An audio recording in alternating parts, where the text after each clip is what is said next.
తాజా రిపోర్టుల ప్రకారం కోలీవుడ్ నటులు సూర్య మరియు ధనుష్ జతకట్టిన ఒక కొత్త మల్టీస్టారర్ చిత్రాన్ని త్వరలో ప్రకటించనున్నారు. ఈ చిత్రానికి టాలీవుడ్ దర్శకుడు అట్లూరి వెంకీ దర్శకత్వం వహించనున్నారని సమాచారం. అట్లూరి వెంకీ, సర్ మరియు లక్కీ భాస్కర్ వంటి పెద్ద విజయాలు అందించిన దర్శకుడు.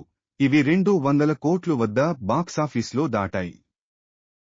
ప్రాజెక్ట్ ప్రస్తుతానికి ఓనెస్ట్ రాజ్ అని పేరు పెట్టారు. ధనుష్ ఈ చిత్రంలో ప్రధాన పాత్ర పోషించనున్నారని చెబుతున్నారు. సూర్య పాత్ర కథలో ముఖ్యమైనదైనప్పటికీ అతను ప్రధాన పాత్రలో ఉండకపోవచ్చు. సూర్య పూర్తి పాత్రలో కనిపించబోతున్నాడా లేదా అన్నది ఇంకా స్పష్టంగా లేదు. ఈ అవకాశాన్ని 2 నటుల అభిమానులు ఎంతో ఉత్సాహంగా ఎదురుచూస్తున్నారు. సూర్య ప్రస్తుతం తన 44వ చిత్రమైన రెట్రో పై పనిచేస్తున్నారు. ఈ చిత్రంలో పూజా హెగ్డే ప్రధాన పాత్రలో ఆయనతో కలిసి నటిస్తున్నారు.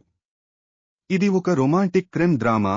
కార్తిక్ సుబ్బరాజ్ దర్శకత్వంలో రూపొందింది. రెట్రో ప్రపంచవ్యాప్తంగా 2025 మే 1న విడుదల కానుంది. ఈ సమయంలో ధనుష్, కుబేరన్ విడుదలకు సిద్ధమవుతున్నారు. ఈ చిత్రం శేఖర్ కమ్ముల దర్శకత్వంలో రూపొందింది.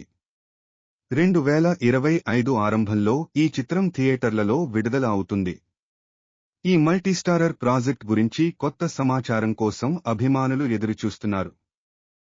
ఇంతలో సూర్య యొక్క తదుపరి చిత్రం సెల్వా రాఘవన్ దర్శకత్వంలో, ఇది 2018 జనవరిలో ప్రారంభమైంది.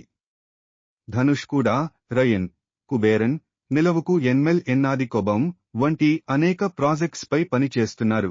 మారీ 2 ధనుష్ యొక్క 2015 గ్యాంగ్స్టర్ డ్రామా మారీ యొక్క సీక్వెల్. ఇది కూడా బాలాజీ దర్శకత్వం వహించారు. సూర్య సెల్వా రాఘవన్తో చేసిన మొదటి జత సినిమా సూర్య 36 అని తాత్కాలికంగా పేరు పెట్టారు. తమిళ సినీ పరిశ్రమలో 2 ప్రముఖ నటుల యొక్క ఆసక్తికరమైన ప్రాజెక్టులు సోమవారం ప్రారంభమయ్యాయి. ధనుష్ తన మారీ 2 షూటింగ్ ప్రారంభం కావడం ట్విట్టర్లో ప్రకటించారు.